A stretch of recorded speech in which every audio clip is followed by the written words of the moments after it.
발전소 고장 유형 및 진단 사례라는 주제로 에스테코 최훈주 대표님의 강의가 이어지겠습니다. 여러분 큰 박수 부탁드립니다. 말씀 잘 들으시나요? 안녕하세요. 저는 에스테코라는 그 업체 대표를 맡고 있는 최훈주입니다. 앞서서 다른 여러 공공기관이라든지 큰 회사들에 대해서 저희 회사에 대해서는 좀 인지도가 많이 없으실 텐데요. 저희 회사는 지금 태양광 발전소에 대한 성능 진단 평가 쪽에 대한 엔지니어링 서비스를 갖고 진행하고 있는 회사입니다. 오늘 지금 발표드릴 내용은 지금 앞에 지금 표지 사진에 있는 발전소 같은 경우가 약 20년 된 발전소에 대한 진단 평가한 결과와 그리고 제가 국내외 태양광 발전소에 대해서 약 한 600메가와트 정도에 대한 인스펙션을 하면서 진행됐던 사항들에 대해서 좀 설명을 드리도록 하겠습니다. 구성 그렇습니다. 저 같은 경우에 태양광 발전 시스템 관련해서 한 10년 정도의 경력을 관련 분야에 종사를 했고요. 그러다 보니까 태양광 발전 시스템에 대한 특징에 대해서 좀 간략하게 설명을 드리고, 그리고 앞서 말씀드렸던 2001년도에 산업운전을 시작했던 국내 5번째 순위의 6도 태양광 발전소에 대해서 제가 진단했던 사례, 그리고 마지막으로 태양광 발전소 웹모니터링을 기반으로 한 진단했던 사례에 대해서 좀 설명을 드리도록 하겠습니다. 태양광 발전 시스템의 특징인데요. 일단은 목차에 대한 부분에서 저희 그림 위주로 좀 많이 나니까 설명을 드리면, 태양광 발전 시스템의 특징 중에 하나는 정기적인 입장에서의 어떤 미스매치 요소들에 대해서 가장 크다는 겁니다. 또한 그런 부분에 의해서 태양광의 주요 고장 유형들 또한 이런 미스매치 유형에 대한 부분들이 발생을 했었고, 마지막으로 좀 전문적인 지식이 필요 없다 하더라도 국내의 태양광 발전소의 주요 발전 저하에 대한 음영 유형들에 대한 부분을 좀 소개를 시켜드리도록 하겠습니다. 태양광 발전소에 대한 특징 중에서 제가 많은 법이라든지 이런 부분들을 내는 게, 태양광은 미스매치에 대한 부분에서 자유로울 수가 없다는 겁니다. 오른쪽에 지금 표를 보시면 저희가 알고 있는 실리콘부터 웨이퍼, 주로 결정적 태양광이 전 세계적으로 한 95%를 차지하기 때문에 결정적 위주로 설명을 드리면, 이런 실리콘부터 해서 웨이퍼 셀, 솔라셀, 그리고 모듈, 그 외에 구조물과 여러 전력 디바이스들이 연결된 하나의 조합되는 발전 시스템의 특징이 태양광 발전 시스템인데요. 오른쪽 그림을 보시면 이러한 태양광 발전 시스템들의 특징 중에 하나가 뭐냐면, 다양한 모듈 제조사에 의한 출력 편차들이 기본적으로 존재를 합니다. 해외 L사라든지 국내 H사 똑같은 450W라 하더라도 실제 발전소를 진행하고 있었을 때 약간의 출력 차이들이 이런 어떤 제조사들에 대한 출력 편차에 대한 부분이 있고요. 그리고 국내 같은 경우에는 해외와 좀 다르게 부지에 대한 어떤 그런 활용도라든지 이런 부분이 상당히 제한적이다 보니까 운명적인 요소들에 대한 미스매치는 요소들이 기본적으로 존재하게 됩니다. 그리고 올해 4월, 5월 황사, 올해는 조금 덜 했던 것 같은데, 황사라든지 먼지에 대한 오염들이 태양광 패널 안에서 실제 투과율, 결국엔 전류에 대한 미스매치에 대한 어떤 그런 요소들이 되고요. 그리고 건축물이라든지 축사, 이런 재배사, 이런 어떤 건축 태양광 같은 경우에 모듈이 지붕형으로 이렇게 전체를 깔아버리는 상태에서 실제 저 위치에 있는 모듈의 온도에 대한 편차들이 생기게 됩니다. 결국엔 저런 모듈의 온도의 편차는 전기적 관점에서는 전압에 대한 미스매칭이 발생하는 원인이 됩니다. 또 중앙에 있는 설치 각도의 방위 편차, 이 또한 가장 큰 부분은 전류에 대한 미스매칭적인 요소들이 되고, 그로 인해서 전압 그리고 저항에 대한 미스매칭이 오게 되는 부분이 됩니다. 그리고 마지막으로 운송에 대한 파손에 대한 크랙과 파손인데요. 실제 고객사들 입장에서는 실제 도로라든지 포장에 대한 부분들이 좋지 못하기 때문에 미세한 어떤 운송 중에 크랙이라든지 어떤 핸들링의 부주의에 의해서 실제 모듈의 데미지가 내부에 가게 되어 있고, 그로 인해서 내부에 있는 태양전지, 솔라셀, 셀 쪽에 대한 크랙이나 이런 게 발생하면서 전압 전류에 대한 미스매칭이 초기부터 존재하게 되는 상황들이 그리고 지금 밑에 있는 지금 그래프가 있는데요. 글씨가 작아서 잘 안 보이실 텐데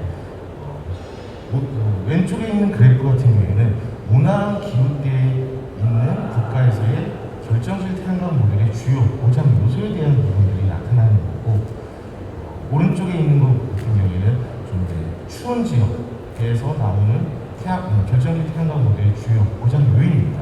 최근 이제 IPVPS 쪽에서의 이제 자료를 이용해서 저희가 넣는데요. 결국엔 동일한 제조사의 동일한 모델, 제품 모델이 결국엔 기후 인자에 따라서 모듈에 대한 어떤 그런 고장 요인들이 다른다는 걸 볼 수가 있는데, 이 자료를 제가 보면 오른쪽에 지금 주황색으로 되는 이제 그래프가 하나 좀 올라오게 보이실 겁니다. 저거에 대한 어떤 고장 요소는 뭐냐면 태양전지 안에 있는 인캡슐레이트 EV라는 소재에 대한 분량과 그다음 보라색으로 되어 있는 부분이 가장 이렇게 높은 부분이 뭐냐면 태양전지 모듈에 대한 프레임, 이탈로 인한 파손 또는 이탈로 인한 고장들이 극지방 쪽이 많이 나온다는 그 부분입니다. 이 부분에 대해서 왜 기후적인 부분이 다르냐? 여기 태양전지 모듈에 대한 어떤 프레임의 어떤 작은 단차 하나더라도 적산화중에 의해서든지 운에 의해서 결국에는 프레임이 이탈하는 현상들이 지금 많이 보고되고 있는 상태입니다. 그래서 결론적으로 지금 태양광 발전 시스템에 대한 특징 미스매치를 설명을 드렸는데요.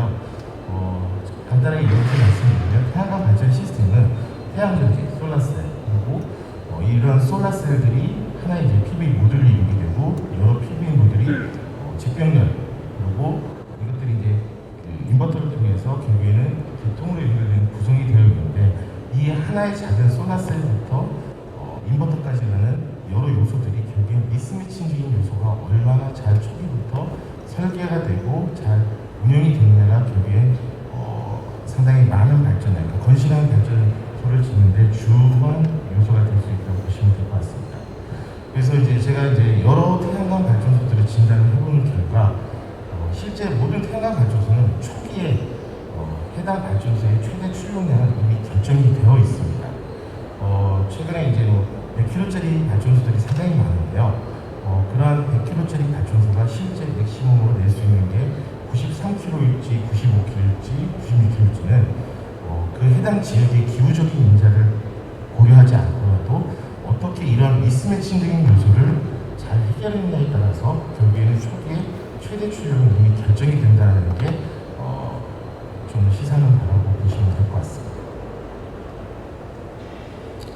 그래서 아까 말씀드렸던 그런 미스매칭 요소들이 결국엔 태양광 발전 시스템에 어떠한 고장 유형을 가져가느냐에 대해서 좀 해외 쪽 자료를 좀 인용했습니다. 잘 아시다시피 정기적인 지식이 좀 있으시다면 금방 이해하실 수 있는데, 왼쪽에 보시면 태양광 모듈들이 지금 직렬로 두 개의 병렬로 지금 나눠져 있습니다. 근데 우리가 알고 있는 450W 모듈이 정확하게 다 450W를 나오지는 않습니다. 어떤 모듈은 456, 457. 근데 이 전력을 이루기 위해서는 전압 전류들이 고르지가 않아요. 그래서 그런 상태에서 결국에는 직렬 상태에서 낮은 전류를 따라가는 기본적인 어떤 법칙, 그리고 병렬 상태에서는 낮은 전압을 따르는 상태에 있기 때문에 이러한 어떤 미스매치에 대한 태양광 발전 시스템의 출력 저하는 초기부터 계속 가지고 있다는 게 좀 특징적인 거를 보시면 될 것 같고요. 그래서 해외에서 지금 오른쪽에 보시는 그래프 같은 경우에는 태양광 발전 시스템이 20년 이상 운영이 된 발전소에 대해서 고장 요소 20개에 대한 부분을 갖다가 파레토 차트로 지금 조사한 결과입니다. 그래서 맨 밑에 지금 보시면 저 빨간색, 주황색 그래프들이 있는데요. 저 그래프들의 의미는 뭐냐면 앞서 있는 저 항목, 고장 유형에 대해서 경제적인 손실에 대한 부분에서 가장 영향을 많이 주는 것을 하단부부터 상단부까지 나열해 놓은 상태입니다.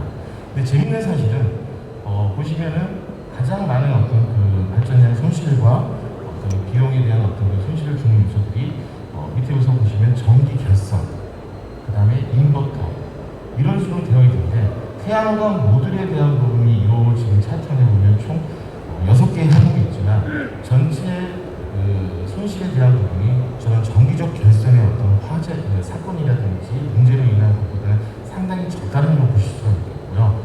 그러면 왜 이런 요소가 많고 경제적 손실이 많이 줄까? 이번에서 좀 궁금한 시기가 있는데요. 그 부분에 대한 건 앞서서 말씀드렸다시피 태양광 발전 시스템은 전기적 관점에서 보면 전압과 전류, 저항 이 세 개에 대한 불균형적인 요소를 초기부터 어떻게 잘 설계하고 설비적인 요소로 가져가느냐에 따라서 이러한 고장 유형을 줄일 수도 있고 관리가 될 수가 있다고 보시면 될 것 같습니다. 그래서 요 지금 이제 이런 이제 미스매칭에 대한 이제 고장 유형에 대해서 이제 뒤에서 좀 더 추가적으로 설명을 좀 드리도록 하겠습니다. 이제 국내 이제 많은 이제 발전소들이 운명에 대한 부분에서 많은 자유로움이 없습니다. 근데 운명에 대한 부분에서 크게 두 가지로 구분할 수가 있습니다. 어떤 부분적인 운명이 요소로 가느냐, 아니면 일정, 유니폼하게 운명이 그려지는데, 결론부터 말씀드리면 부분 운명에 대한 부분들이 실제 앞서 아까 보여드렸던 고장 유형 20가지에서 정기적인 결선에 대한 고장 또는 인버터에 대한 어떤 고장 요소에 가장 직접적인 연관이 되어 있다고 보시면 됩니다.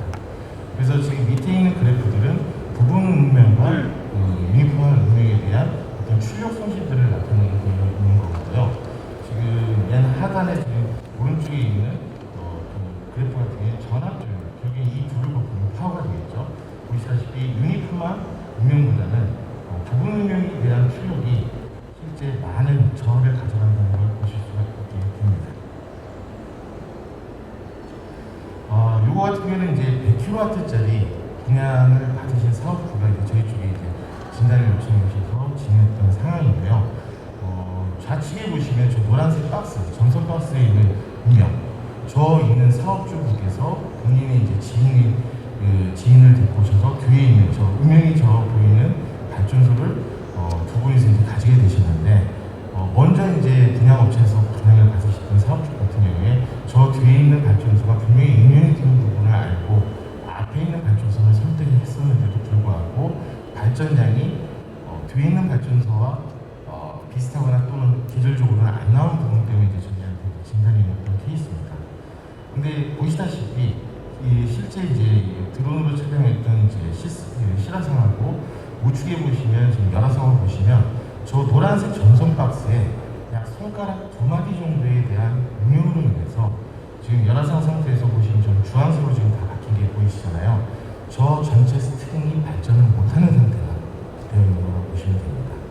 그래서 앞서 보여드렸던 부분 운명과 어떤 그 유니폼한 운명에 대한 부분에서 유니폼한 운명, 부분 운명에 대한 어떤 단적인 어떤 그런 출력에 대한 저하라든지 문제를 보여줄 수 있는 예시에서 이 자료를 좀 운영하도록 했었습니다. 그 다음에 이제 여러 가지 이제 부분 운명에 대한 조건들을 제가 설명하기 위해서 지금 는 건데요. 좌측에 지금 상하로 보시면 됩니다. 일반적으로 이제 펜스라든지 이런 부분들의 이격거리가 상당히 이제 좁은 면적에서 펜스의 운명에 대한 부분을 피할 수가 없는데요. 보시다시피 펜스하고 나무에 의한 부분 운명으로 저 위에 있는 열화상 이미지 결과 자체가 전체 스트링의 상당 부분들, 실제 운명이 되는 부분이 아닌 나머지 부분들에 대해서도 낮은 전류를 따라가다 보니까 출력 저하가 나타나는 수가 있고요. 그 옆에 있는 그림 같은 경우에도 마찬가지로 저 해가 이제 3시, 4시 정도에 지면서 실제 발전 설비가 저 안에 한 20km 정도의 이제 설비를 설치함에도 불구하고 발전량에 대한 부분에서는 3시간이 좀 안 나오는 그런 상황에 대한 부분들을 볼 수가 있습니다. 그리고 이제 요즘 들어서 이제 많이 건축물에 대해서 이제 태양광 시공들이 많이 늘어나고 있는데요. 지금 우측에 지금 보시는 이 큰 사진 같은 경우에는 결국에는 경사각도가 0도로 되어 있는 태양광 모듈을 위에서 바로 내려다보고 찍은 사진입니다. 그래서 저기 있는 지금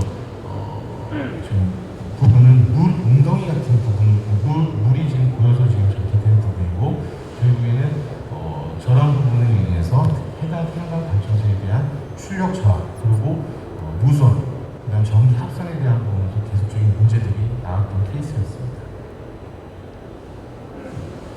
두 번째 챕터는요, 앞서 이제 잠깐 태양광 발전 시스템에 대한 특징을 좀 설명을 드렸는데, 국내 이제 20년 된 태양광 발전소에 대해서 저희가 2월달에 국내 이제 전력 쪽 공공기관의 의뢰를 받아서 진행했던 내용을 좀 간단히 좀 설명을 드리도록 하겠습니다.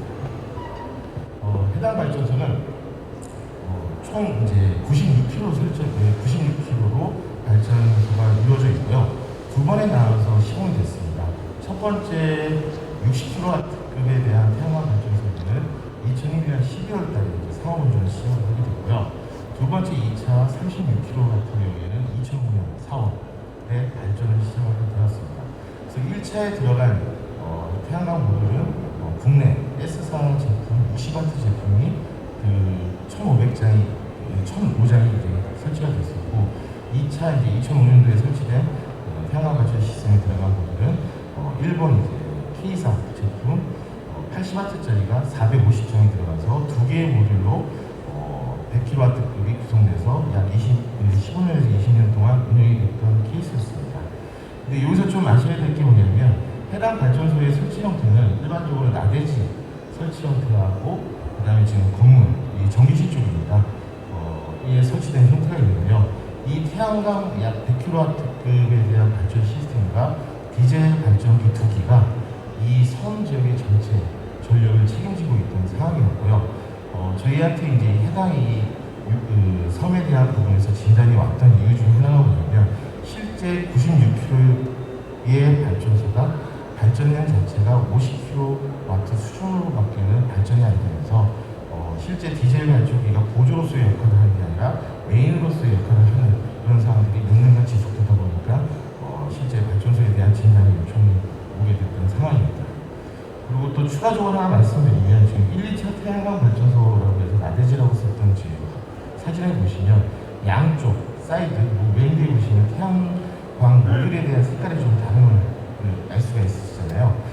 초창기 1차는 가운데 약간 좀 청색이죠. 청색으로 되어 있는 모듈들이 설치가 됐었던 거고, 그게 이제 60W 모듈이 이제 1,005장이 들어갔던 거고, 양 사이드에 있는 좀 약간 짙은 남색 같은 태양광 모듈 같은 경우는 2차 36kW로 약 80W 모듈이 450장 설치돼서 실제 발전소를 이뤄서 운영이 되고 있는 상황이었습니다. 그래서 해당 발전소에 대해서 이제 여러 매스컴하고 언론 자료를 찾아봤는데요. 보시다시피 1999년부터 이 해당 발전소에 대한 어떤 여러 언론이라든지 많은 관심이 있었고, 실제 지금 2005년도 이건 2차 때 이제 2차 설비가 되면서 또 신문사 쪽에서 신문사 쪽에서 얘기가 나왔던 내용입니다. 근데 이제 재밌는 내용이 뭐냐면, 2006년도 맨 하단부 보시면 기정기술청에서 나온 내부 자료입니다. 그때 2005년 6월 기준으로 해서 국내 태양광 발전소는 약 7개밖에 없었습니다. 그것도 발전소 전체 설비 용량은 420kW. 지금 약 16년이 지난 지금 국내 지금 태양광 누적 설치량이 앞서서 조력거래 선수 말씀하셨겠지만 한 16기가 맞추면 어마어마한 성장을 지금 국내가 이뤘다고 보시면 되는데요. 재미있는 거는 위에 이 기정기술처 자료 위에 있는 기사 내용입니다. 2006년 8월 9일부터 8월 9일날 이제 신문 언론 자료인데요. 지금 해당하는 이 6도 태양광을 비롯해서 연간 3억에 대한 지원이 시작이 되었습니다. 근데 의외죠. 2001년도 1차, 2005년도 2차에 대한 부분을 추가 공사를 했는데, 왜 2차를 한 지 1년이 지나서 3억가량, 네 곳이지만 결국에는 개당 한 8천에서 9천만의 운영비가 지원이 됐었느냐. 실제 해당 발전소는 초기부터 발전 96kW의 성능을 내지를 못하는 상황이었습니다. 그러다 보니까 아까 왜 1차 60kW, 2차 36kW에 진설이 됐냐면, 2차 36kW 같은 경우에는 해당 이 섬 지역에 낚시꾼들이 많이 오세요. 그러다 보니까 오수 처리장 돌리기 위한 전력 충당을 위해서 36kW를 좀 더 추가를 했던 상황입니다. 그리고 아까 좀 앞서 말씀을 못 드렸는데, 이 해당 6도 발전소에는 그때 당시에 인구수가 약 한 20가구, 40명 정도가 거주하셨고, 올해 저희가 이제 방문했었을 때는 16가구, 30명 좀 안 되는 부부께서 인원을 실제 삶을 운영하고 계셨던 상황이었습니다. 해당 관련해서 한번 좀 보시고요. 소리를 좀 한번 더 올려주시면 좋겠습니다. 문제입니다. 그런데 최근 햇빛을 이용한 태양광 발전기가 이런 불편을 없애주고 있습니다. 박광훈 기자입니다. 19가구 30여 명의 주민들이 살고 있는 서해 외딴섬 육도입니다. 검푸른 바다로 둘러싸인 섬 정상에 햇빛을 모으는 태양광 전지판이 펼쳐져 있습니다. 600여 평에 설치된 1000여 개의 전지판들이 햇빛에 반사돼 반짝입니다. 햇빛을 이용해 전기를 생산하는 무공해 태양광 발전기입니다. 이 태양광 발전 지열판은 하루 5시간가량 햇빛을 받으면 30가구가 이틀 동안 충분히 사용할 수 있는 전기를 생산합니다. 태양광 발전기는 햇빛만 있으면 언제나 가동할 수 있기 때문에 섬에서 주로 사용하는 디젤 발전기에 비해 경비가 40%밖에 들지 않습니다. 또 디젤 발전기는 4명의 관리 인원이 필요하지만 태양광의 경우 1명이면 충분합니다. 경유 등의 화석 에너지를 사용하지 않고 태양광으로만 발전을 하기 때문에 환경 친화적이라고 말할 수 있겠습니다. 그동안 연료비 문제로 늦은 밤이면 전기가 끊겨 불편을 겪어온 섬 주민들은 기쁨을 감추지 못합니다. 냉장고 같은 게 24시간 다 돌려지고, 그러니까 제품들이 녹지가 않고, 그러니까 사용하기가 좋죠. 태양광 발전기는 육도뿐 아니라 서해 다른 섬에도 대체 에너지로 확산될 전망입니다. MBC 뉴스 박광훈입니다. 북한이 예, 그 마지막에 이제 인터뷰하셨던 아주머니 같은 경우에는 저 해당 육도섬에 민박집이 딱 3군데가 있습니다. 그중에서 이제 한 군데 이제 운영하셨던 사장님이시고, 참고로 저희가 이제 진단을 2월 20일 정도 이제 진단을 이제 갔었는데요. 상당히 이제 육도 계셨던 분들이 많이 이제 반겨주셨어요. 왜냐면 아까 실제 2000년도 지금 2006년 이제 MBC 뉴스 자료지만 해당 태양광 발전소가 가동을 하게 되면서 냉장고라든지 선풍기에 대한 어떤 전력기기에 대한 사용들이 되면서 상당히 좋아하셨는데 불행히도 이제 해당 발전소가 제 기능을 못하다 보니까 아직까지도 이제 에어컨이라든지 이런 부분들에 대한 사용이 없었던 상황에서 저희가 이제 이번 진단을 통해서 실제는 이제 좀 더 좋은 어떤 그런 개선 부분을 저희가 하기 위해서 갔던 거기 때문에 해당 이제 육도 분들께서 많이 좋아하셨던 상황들이었습니다. 다시 돌아와서 이제 해당 육도 발전소에 대해서 이제 저희가 진단하는 부분을 좀 말씀드리면 아까 1차하고 2차에 대한 태양광 모듈이 2개가 있다고 말씀을 드렸는데요. 좌측에 보시는 게 초기 1차에 설치된 국내 이제 S사 60W 제품입니다. 그리고 우측에 보시면 일본 K사 제품 80W 제품에 대한 전후면에 대한 사진과 그리고 이제 사양, 정기적인 어떤 스펙들인데요. 예전의 태양광 모듈들은 좌측에 지금 그 라벨 용지 보시면 정기적인 어떤 결손도 이런 모형들이 보이실 거예요.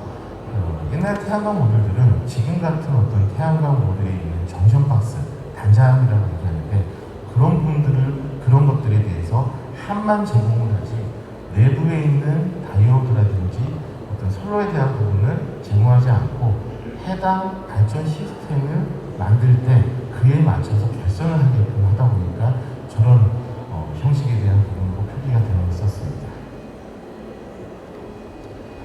근데 이제 이 해당 발전소, 육도 태양광 96kV 발전소에서 재밌는 현상이 있었어요. 저희 같은 경우는 이제 태양광 발전 시스템에 대한 전반적인 진단을 다 하는데, 이걸 의뢰했던 이제 국내 기관 쪽에서 저희보다 1년 전에 앞서서 해당하는 육도 태양광에 있는 2가지 모듈을 가지고 국내 시험기관 쪽에다가 성능 측정을 했습니다. 근데 보시다시피 아주 놀라운 결과가 나왔습니다. 60W짜리 모듈을 고장 유형별로 3개를 가지고 일단은 샘플링을 했고요. 그 다음 80W짜리 모듈을 한 장을 샘플링했는데 실제 전격 출력을 측정한 결과 60W 모듈 3장에 대한 출력이 56kg, 56W, 61W, 65W. 전격 출력 예전에 60W를 초과하는 평균적으로 그런 결과가 나왔고, 마찬가지로 일본 이제 2차에 설치된 K사 모듈 같은 경우도 80W가 80W에 준하는 성능 수준이 나왔다는 결과가 상당히 놀라웠었고요. 결국에는 이걸 의뢰했던 이제 기관 쪽에서는 태양광 모듈에 대한 부분에서는 출력자가 없는 부분에서 왜 96kV의 발전소가 일평균 3시간을 못 넘는 그런 부분에서 이제 상당히 이제 의심이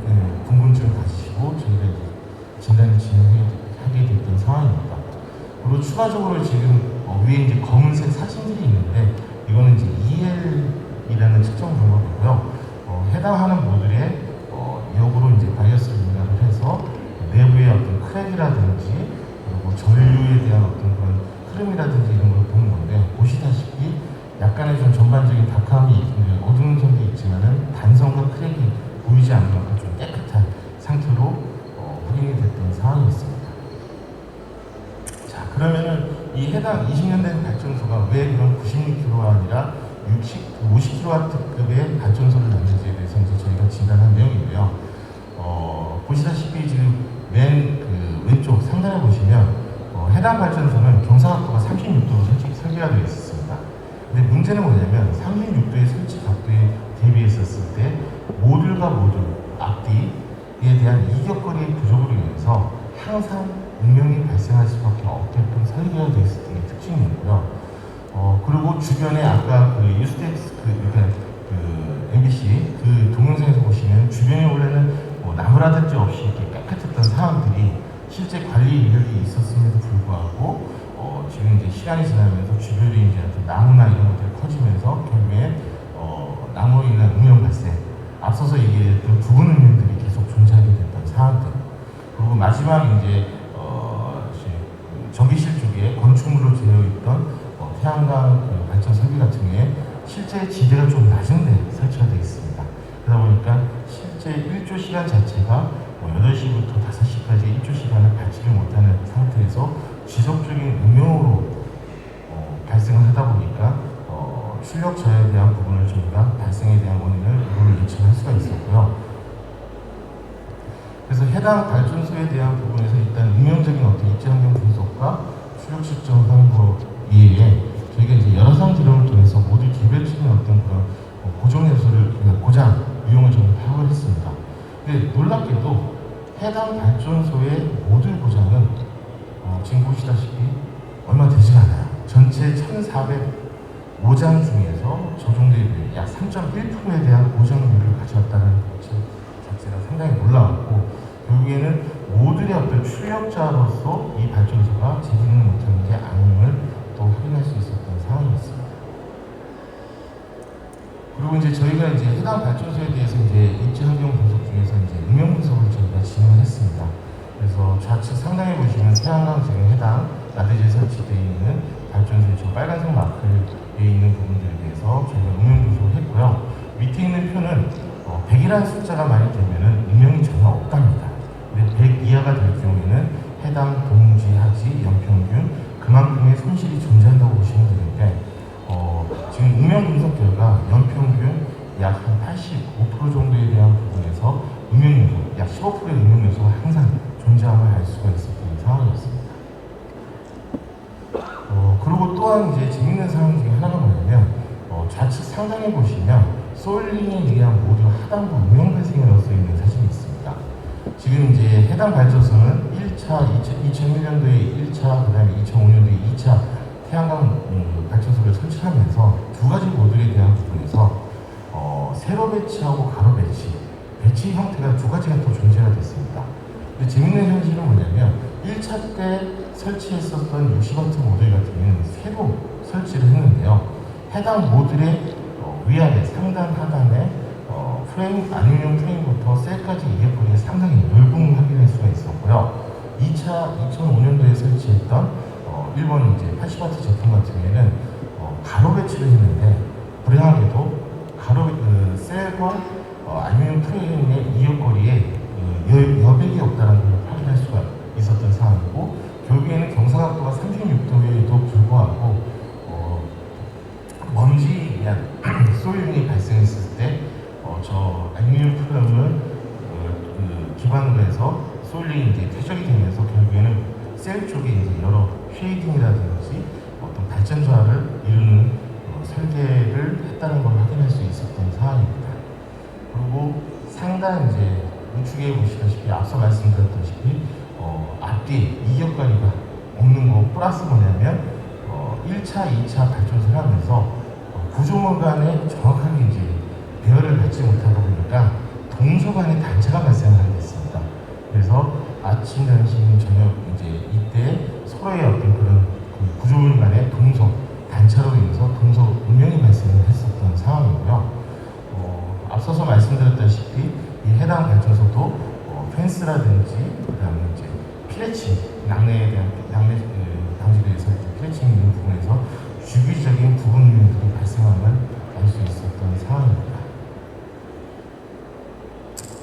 그래서 이제 아까 말씀드렸던 그 내용 중에서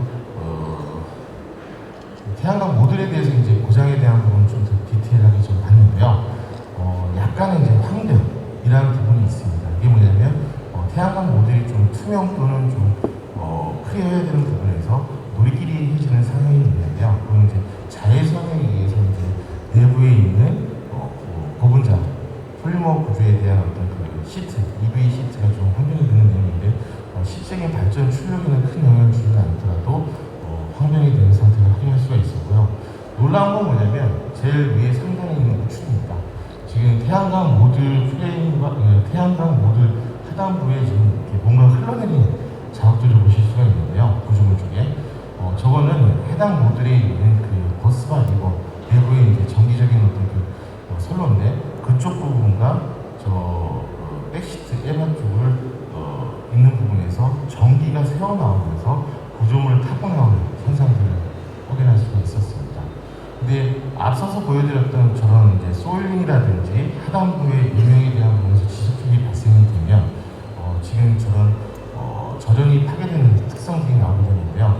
저렇게 되면 해당 발전소에 정기적인 이제 인명사고라든지 위험성이 존재한다고 보시면 될 것 같습니다.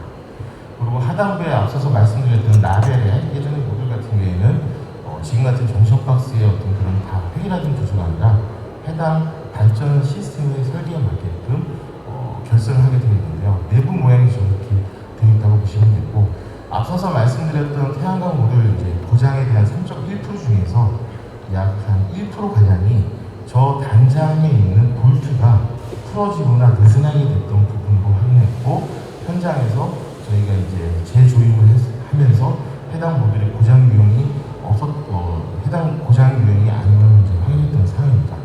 그러다 보니까 앞서서 말씀드렸던 태양광 모듈의 고장 3.1%가 아니라 약 2%가량이 전체 발전소의 모듈 고장의 2%가량이라고 보시면 될 것 같습니다.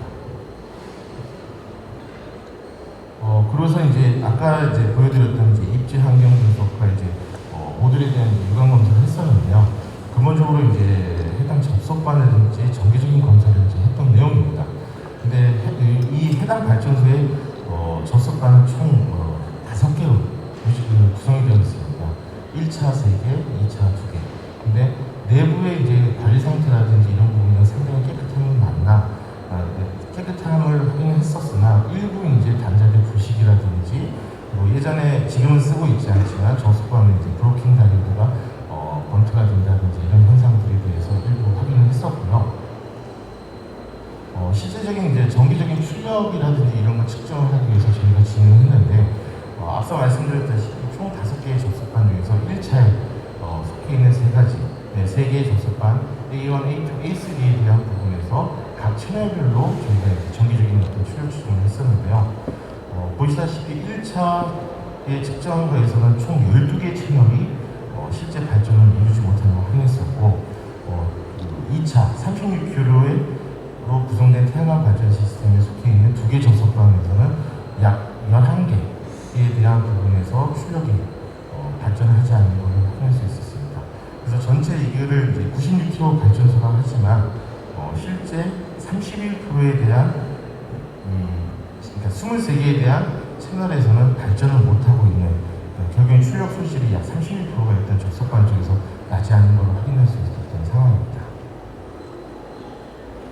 그리고 이제 요거 외에 이제 여러 진단들이 있었지만 이제 저희가 발표 자료에서 일부 많이 이제 함축적인 요약을 했고요. 그럼 마지막으로 이제 말씀을 드리고 싶은 게 해당 발전소가 원래는 96kg짜리 발전소지만 실제는 50kg 그밖에는 안 됐던 이유에 대해서 앞서서 이제 저희가 여러 가지 진단 항목들을 측정을 했었던 결과 보시면 접속반에서 31% 그리고 음영 분석 결과 약 12% 그리고 고장된 모듈 3.1%를 더하면 약 40% 그러니까 실제 발전량이 50kW에 거의 이제 유적 나왔던 이유에 대해서 설명을 할 수가 있었고요. 마지막으로 이제 저희 회사 같은 경우에 이제 태양광 발전소 모니터링이 약 1200개소를 관리하고 있습니다.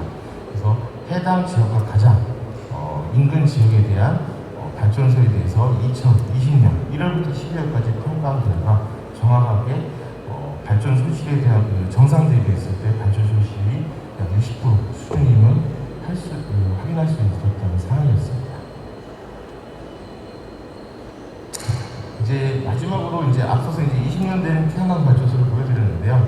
그럼 최근에 이제 태양광 발전소에 대해서 어떻게 진단을 하는지에 대해서 한 파트 일단은 현장을 가기 전 모니터링 기관으로서 저희가 했던 사항에 대해서 좀 간단히 설명을 드리도록 하겠습니다. 첫 번째 케이스입니다. 이것 또한 이제 입지 환경, 굉장히 유명이죠. 부분 운명에 대해서 이제 발전된 손실이 됐던 케이스고요. 지금 우측 상단에, 그러니까 좌측 상단에 보시면 1차 발전소라고 했던 발전소의 그 모듈 색깔과 나머지 이제 태양광 모듈 색깔이 다른데 사업주는 동일하게 통일한 상황이었습니다. 그래서 1차 발전소가 1년 전에 이제 설치했었는데 모듈은 이제 다른 제품을 썼었던, 모듈이 서로 다른 제품을 사용을 했었고요. 그리고 2차에 본인이 이제 발전소를 지었는데 1차의 발전량보다 2차가 많이 낮게 나오면서 많은 이제 크레인이 들어오는 부분에서 저희가 이제 진단을 했던 상황입니다. 그래서 우측에 지금 상단에 보시면 지금 여러 이제 칼라바로 지금 이제 모듈이 이제 표시가 되어 있는데요. 각각의 이제 칼라별로 말씀드리면 나무 음영에 대한 어떤 핫스팟이 발생한 것들, 그리고 전선, 이제 송전소로라든지 이런 부분이 지나가고 있었거든요. 그리고 전신주에 대한 음영, 그리고 펜스 음영, 그 다음에 지대의 어떤 그 고조에 대한 부분에 의해서 단이라든지 고조에 대한 어떤 지방 음영, 그리고 여러 이제 배설물, 그리고 그 설치각도가 상당히 낮았던 사이트입니다. 그러다 보니까 나무라든지 이런 것들이 이제 모듈 위에 올라가면서 실제 이제 열화상 측정과 부분 음영을 줬던 것을 확인할 수가 있었던 상황이었습니다. 그러면 이제 이 발전소에 대해서 그럼 과연 어떻게 이제 진단을 할 거냐에 대한 부분에서 실질적으로 모니터링 자료를 갖고 저희가 이제 많은 부분들을 설명을 할 수가 있었는데요. 지금 해당 2차로 문제가 됐던 발전소에는 총 이제 인버터가 9개가 이제 설치가 되어 6개가 설치가 되 7개가 설치가 되어 있었고요. 그 중에서 7번 인버터만 20kg로 데이터 분석을 시키려고 나머지 1번부터 60kg는 동일한 60kg 인버터이기 때문에 데이터를 이제 분석한 결과입니다. 보시다시피 이제 IMV1이라는 인버터 1번부터 6번까지 이제 진행했던 건데요. 저 안에 있는 그래프들이 선형적인 어떤 그런 부분들을 나타나게 되면 상당히 이제 주변에 음영이라는 걸 없다고 보시면 되는데요. 지금 IMV 이제 인버터 3번 같은 경우 보면 선형적인 부분에서 좀 좌우로 산포가 퍼지는 걸 보실 수가 있잖아요. 그 자체를 보시게 되면 음영에 대한 요소입니다. 그래서 지금 인버터 6번, IMV 6번과 3번의 그 해석을 하게 된다면 IMV 3번 쪽에 있는 모듈에 대한 음영은 부분 음영에 대해서 상당히 많은 부분 음영에 대해서 출력 저하를 일어나는 것을 볼 수가 있고 IMV 6번 인버터 같은 경우에 유니폼한 음영에 의해서 선형성이 좀 떨어지면서 출력 저하를 이루는 걸 볼 수가 있었던 상황이었습니다. 그래서 이런 것 또한 해당 이제 발전소에 대한 모니터링 자료를 통해서 저희가 분석을 했던 사항이고 타 발전소라든지 이런 부분에서 이런 스트링 단위의 어떤 출력 모니터링을 제공하게 된다면 누구나 이제 분석을 할 수 있는 부분이라고 보시면 될 것 같습니다. 두 번째 케이스인데요. 이거 같은 경우에는 이제 과전력 과장하기 위해서 이제 인버터가 2년이 조금 넘는 상태에서 총 4번이 이제 소송이 나서 교체가 됐던 상황입니다. 보시다시피 지금 좌측 하단에 보시면 인버터 총 3대가 있는데 1번 인버터가 2년 동안 총 4번에 교체를 됐었고요. 하단부 우측에 있는 그림을 보면 해당 1번 인버터에 결선을 다 오프시킨 상태에서 공교롭게도 전압과 전류가 뜨는 현상들을 확인했던 상황입니다. 근데 지금 우측 상단에 보시면 저희가 이제 배치도를 넣었는데요. 인버터 1번부터 3번까지 지금 있는데 1번 인버터가 해당하는 이제 그 건축물이 총 2동인데 서로 이제 연결이 됐던 상황이라고 보시면 될 것 같습니다. 그래서 해당 발전소에 그럼 과연 왜 인버터가 4번이나 소송이 됐을까에 대해서 이제 저희가 조사를 했던 상황인데요. 좌측 상단에 보시면 구조물 접지하고 이제 볼트에 이제 갈바닉 부식이 일어나는데, 이 갈바닉 부식이라는 게 뭐냐면 두 가지 이상에 대한 금속이 서로 이제 맞닿게 되면 원래 자연적으로 일어나는 부식 현상은 맞습니다. 공기 중에 이제 산소하고 그 두 가지 종류의 두 가지 이상에 대한 금속이 서로 정기적인 이온도에 대한 부분의 차이에 의해서 산화가 되는 나는 발생인데, 이게 가속화되는 특징이 중에 하나가 뭐냐면 누설입니다. 근데 해당 발전소는 앞서 말씀드렸다시피 2년밖에 안 된 발전소가 저런 갈바닉 증상이 상당히 많이 나왔다는 것은 전체 발전 시스템, 도체가 될 수 있는 모든 그 구조물이라든지 이런 부분에 누설이 지금 발생하고 있었던 걸 확인할 수가 있었고요. 그러다 보니까 지금 상단에 있는 저희가 이제 나치판을 들고 있는데, 저 나치판을 들고 구조물 쪽으로 저희가 이제 갖다 대게 되면 자기장에 의해서 상이 확 바뀌는 현상을 통해서 해당 이 발전 설비에 대한 구조물의 정기적인 부분이 다 흐르고 있다는 걸 확인할 수 있었던 상황이었습니다. 그러면 이제 이 정기적인 부분이 왜 흘렀냐에 대해서 이제 저희가 이제 확인했었는데요. 보시다시피 하단부에 이제 접지 밑에 있는 어떤 시험관 고도 쪽에 이제 어떤 물 흘림, 녹 같은 걸 볼 수가 있었는데, 해당 발전소에 지금 케이블 덕트 쪽에 실제 배수홀이 되어 있다고 했는데, 저 부분이 실제 원활한 배수가 되지 않다 보니까 케이블의 압착, 압연이 되는 부위와 맞닥뜨려서 물기가 보이면서 전체적으로 계속 전기가 흐르는 상황을 확인할 수가 있었습니다. 근데 이런 부분에서 저희가 유관적인 현상을 확인했다 하더라도 해당 이제 발전소를 운영하고 있는 부분에서 이해를 못했던 부분에서 모니터링으로서 저희가 그거를 확인했던 걸 좀 보여드릴 건데요. 보시다시피 해당 발전소가 총 7차례 1번 인버터에 대한 가동 정지가 일어났습니다. 2년 동안. 근데 보시다시피 1차 2019년, 2차 20년 이렇게 있는데, 공교롭게도 저 파란색으로 지금 저희가 상단부에 쳐 있는 데가 상당히 비가 많이 오는 날짜에 해당 문제가 발생하는 걸 확인할 수가 있었습니다. 그리고 총 2019년부터 2021년 5월까지 인버터 상의 전체 장애알람은 526개였는데요. 그 526개에 대한 내역을 보면요. 지금 저기 고장 에러에 대한 부분에서 보시면 파란색 부분은 그 마이너한 어떤 고장 용이라고 보시면 되고, 빨간색 부분이 실제 인버터의 어떤 운전이라든지 고장의 직접적인 요인인데요. 연도별로 봤었을 때는 2019년부터 20년까지 보시면 20년이 가장 많은 남을 볼 수가 있는데, 하단부에 지금 그래프를 보시면 주로 일본 인버터에 이게 다 몰려있다는 걸 확인할 수가 있었던 상황이었습니다.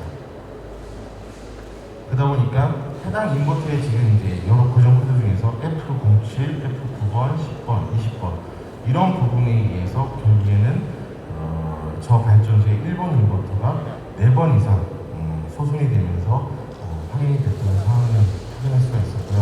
결과적으로 말씀드리면 저 발전소 같은 경우에는 정기적인 어떤 그런 흐름 자체에서 누설에 대한 부분에서 결국에는 해당 인버터의 고장 요소를 줬다라고 확인할 수 있었던 상황이었습니다.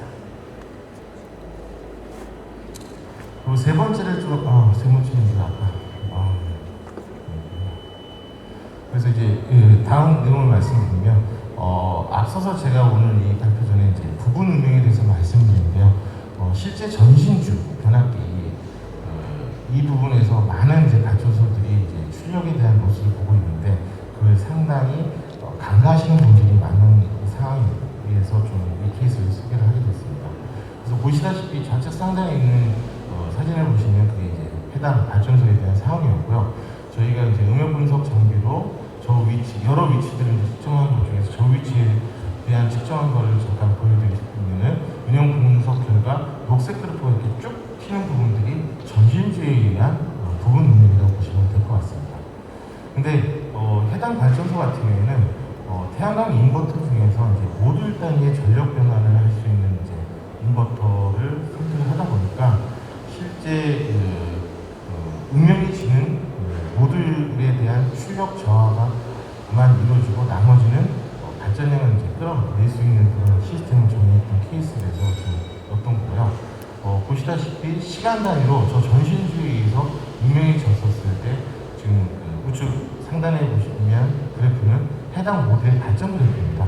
그래서 전시주의의 음영이 시간 단위로 움직이면서 해당하는 모듈에 어떠한 해당하는 모듈들만 출력 전화를 주고 나머지는 이제 출력 전화를 안 가져가는 상황을 확인할 수가 있었습니다. 그리고 이 해당 인버터 쪽의 모니터링에서 제공되는 것 중에서 타임 테이블을 갖다 제공해 줍니다. 그래서 저 부위의 전체 발전소에 대해서 시간 단위로 저희가 이제 음영에 대한 어떤 출력 로스를 갖다 확인한 경우가 하단부에 보시다시피 시간 단위로 저렇게 음영이 움직이면서 결국에는 해당 부위에 대한 출력 전환을 출력 전환을 이루는 걸 볼 수가 있었고요. 만약에 이제 해당 발전소가 스트링 인버터라든지 아니면 센트럴 인버터를 사용하게 됐을 때에 대비했을 때 얼마만큼 출력이 손실에 대한 개선을 되냐를 따져봤을 때 앞서서 제가 이제 분양 100kW짜리 2개를 받았던 사업주들이 예를 보여드렸지만 그러한 어떤 출력 저하가 아닌 부분에서 개선이 되다 보니까 실제 출력이 예상되는 건 23%였지만은 약 저 시스템을 적용해서 5% 이하로 출력이 개선됨을 확인할 수가 있었던 상황이었습니다. 그리고 이것 또한 이제 부분은요, 많은 이제 국내 업체들이 이제 그 산업단지라든지 건축물 태양광 이쪽으로 많이 하게 되는데 저 주황색 박스에 있는 부분을 보시다시피 항상 저기는 음영이 지게 됩니다. 아침에 한쪽에. 근데 저 부분에 이런 MLP 인버터를 적용하면서 발전량, 손실에 대한 그거에 대한 개선 플러스 그게 발전량 손실이 중요한 게 아니라 해당 발전소가 아까 말씀드렸던 20년 된 태양광 발전소의 정기적인 여러 화재들이나 이제 문제점에 대해서 그런 부분들이 문제가 되지 않게끔 하나는 좋은 설비를 쓰면서 출력에 대한 개선과 운영을 하고 있던 상황이었습니다. 시간이 다 돼서 좀 받쳐드리는데요. 마지막으로 이제 좀 얘기 드리려는데 최근에 이제 양면 태양광 모듈 결국에 이제 바이피셜하고 하프스 모듈이 나오면서 해당 모듈에 이제 다이오드라는 바이피스 다이오드들이 많이 이제 죽게 되는 경우들이 나오는데요. 지금 보여드리다시피 이런 MLP 인버터를 통해서 해당 발전소의 모듈의 상태들을 갖다가 감시를 하면서 실제 진단이라든지 고장에 대한 부분들을 용이하게 할 수 있는 케이스들이 많이 있는 걸 보실 수가 있을 것 같습니다. 네, 찍으시려면 보여드리고요. 그래서 이제 MLP의 이제 여러 장점들을 제가 나열했는데요. 앞서서 이제 이런 모듈 단위의 어떤 발전 데이터를 볼 수 있다는 것은 결국엔 관리라든지 이런 부분을 용이하다 보니까 이런 케이스들 어떤 상황입니다. 예, 이상 이제 시간상 좀 발표를 마치도록 하고요.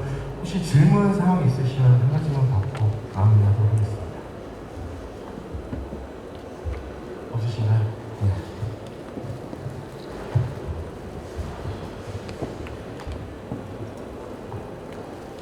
네, 그럼 이것으로 오늘 에스테코 최훈주 대표님의 강연을 마치도록 하겠습니다. 여러분 다시 한번 박수 부탁드립니다.